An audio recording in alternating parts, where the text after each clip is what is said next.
Hello everyone, welcome back to Rukshi vlogs. இன்றைக்கி நம்ம வீடியோவில் என்ன பார்க்க போகிறோம்னா காலிஃப்ளவர் பகோடா எப்படி செய்கிறது தான் பார்க்க போகிறோம். இது வந்து நம்ம காலிஃப்ளவர் பகோடாவும் சொல்லலாம், அப்படி இல்லைன்னா காலிஃப்ளவர் 65ன்னு சொல்லலாம்.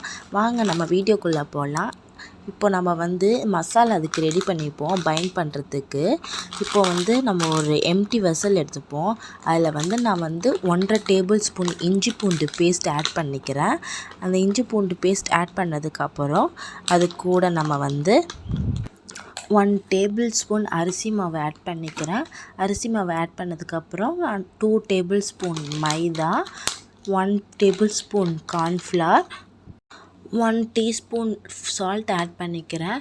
ஃபுட் கலர் வந்து ஆப்ஷனல், உங்களுக்கு வேணும்னா நீங்கள் ஃபுட் கலர் ஆட் பண்ணிக்கோங்க, இல்லை வேண்டானா விட்டுருங்க.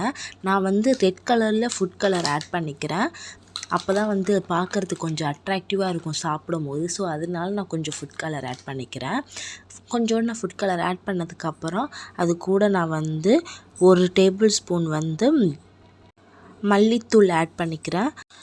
1 ஸ்பூன் கரம் மசாலா, அப்புறம் 1 ஸ்பூன் வந்து மிளகாத்தூள் ஆட் பண்ணிக்கிறேன்.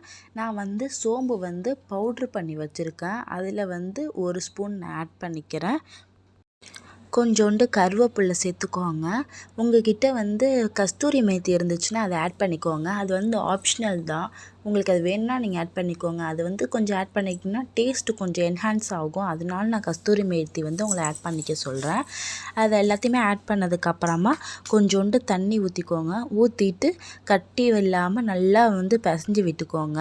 மசாலா எல்லாமே நல்லா கோட்டாகிற அளவுக்கு நல்லா பிசைஞ்சு விட்டுக்கோங்க. ரொம்பவும் கெட்டியாக இல்லாமல் பார்த்துக்கோங்க. நான் வந்து ஒரு பெரிய காலிஃப்ளவர் வந்து கட் பண்ணி சுடு தண்ணியில் போட்டு வச்சுருக்கேன். அதை நான் வந்து இது கூட சேர்த்துக்கிறேன்.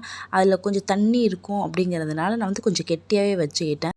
இப்போ நம்ம வந்து காலிஃப்ளவர் வந்து ஆட் பண்ணிக்கலாம். இப்போ நான் எல்லா காலிஃப்ளவரும் சேர்த்துட்டு நல்லா எல்லா காலிஃப்ளவரோட அந்த மசாலா கோட்டாகிற அளவுக்கு நல்லா பிசைஞ்சு விட்டுக்கோங்க.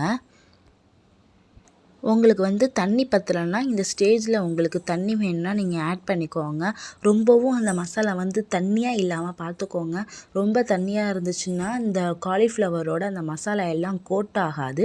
அதனால தான் வந்து ரொம்ப தண்ணி ஆட் பண்ணக்கூடாதுன்னு சொல்கிறேன்.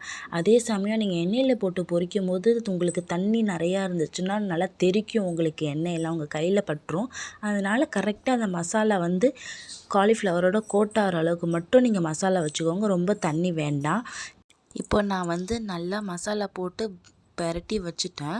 இது ஒரு 15 மினிட்ஸ் கிட்ட நல்லா ஊறட்டும். அப்போ தான் வந்து அந்த காலிஃப்ளவருக்குள்ளே நல்லா இறங்கும் அந்த மசாலாலாம்.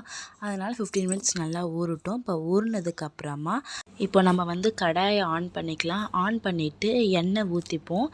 எண்ணெய் ஊற்றிட்டோம். இப்போ எண்ணெய் ஊற்றிட்டு காஞ்சதுக்கப்புறமா நம்ம வந்து காலிஃப்ளவர் மேக்னேட் பண்ணி வச்சுருக்கோம்ல, அந்த காலிஃப்ளவரை வந்து ஒன்று ஒன்றா போட்டுக்கோங்க. ரொம்ப ஃபுல்லாக எல்லாத்தையும் போட்டுட்டிங்கன்னா அப்படியே ஒட்டிக்கும். அதனால் ஒன்று ஒன்றா போட்டுக்கோங்க. இதை பாருங்கள், இந்த அளவுக்கு வந்து எண்ணெய் நல்லா பொரிஞ்சாதான் உங்களுக்கு வந்து நல்லா வேகும். இல்லைன்னா வந்து உங்களுக்கு காலிஃப்ளவர் வந்து அந்த மசாலாவோட ஒட்டாமல் ஒரு மாதிரியாக வெள்ளை வெள்ளையாக மேலே தெரியும். அதனால் நல்லா எண்ணெய் பொரிஞ்சதுக்கப்புறமா காலிஃப்ளவர் போடுங்க. காலிஃப்ளவர் எல்லாத்தையுமே நான் ஓரளவுக்கு தனித்தனியாக எடுத்து போட்டுட்டேன். இது வந்து ஃபுல் ஃப்ளேமில் ரொம்பவும் வைக்காதீங்க, ஓரளவுக்கு கொஞ்சம் ஒரு 80% ஃப்ளேமில் வைங்க. அப்போ தான் நல்லாயிருக்கும். ஏன்னா சீக்கிரத்தில் தீஞ்சு போயிடும், உள்ளே வந்து காலிஃப்ளவர் வேகாது. இப்போது நல்லா பொரிஞ்சதுக்கப்புறமா கொஞ்சம் நேரம் கழித்து நீங்கள் வந்து பரட்டி விடுங்க. காலிஃப்ளவரை போட்ட உடனே பரட்டி விட்டுட்டிங்கன்னா அந்த மசாலா எல்லாம் அந்த வந்து சாரணியில் வந்து ஒட்டிக்கும். அதனால் நீங்கள் வந்து கொஞ்சம் நேரம் கழித்து நீங்கள் பரட்டி விடுங்க. அப்போ தான் வந்து காலிஃப்ளவரில் எல்லா மசாலாவும் கோட்டாடி இல்லைன்னா வெள்ளை வெள்ளையாக போயிடும். இப்போ நம்ம வந்து காலிஃப்ளவரை வந்து பரட்டி விட்டுக்கலாம். பரட்டி விட்டுட்டு இன்னும் ஒரு 2 to 3 மினிட்ஸ்க்கு அப்புறம் நம்ம திருப்பியும் காலிஃப்ளவரை பரட்டி விட்டுக்கலாம். இந்த அளவுக்கு வந்து எண்ணெய் பொரிஞ்சது கம்மியானதுக்கப்புறமா நம்மளுக்கு வந்து காலிஃப்ளவர் வந்து பொரிஞ்சிருச்சுன்னு அர்த்தம். இந்த ஸ்டேஜில் வந்து நம்ம காலிஃப்ளவர் எல்லாத்தையுமே எடுத்துடலாம். நல்லா வடிகட்டிக்கோங்க, அப்போ தான் எண்ணெய் அந்தளவுக்கு இருக்காது.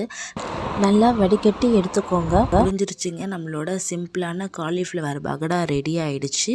உங்களுக்கு இந்த வீடியோ பிடிச்சிருந்ததுன்னா லைக் பண்ணுங்கள், ஷேர் பண்ணுங்கள், கண்டிப்பாக சப்ஸ்கிரைப் பண்ணுங்கள். பக்கத்தில் இருக்க பெல் ஐக்கானையும் கிளிக் பண்ணிக்கோங்க. அப்போ தான் நான் போடுற வீடியோ உங்களுக்கு நோட்டிஃபிகேஷனில் வரும். தேங்க்யூ ஃபார் வாட்சிங்.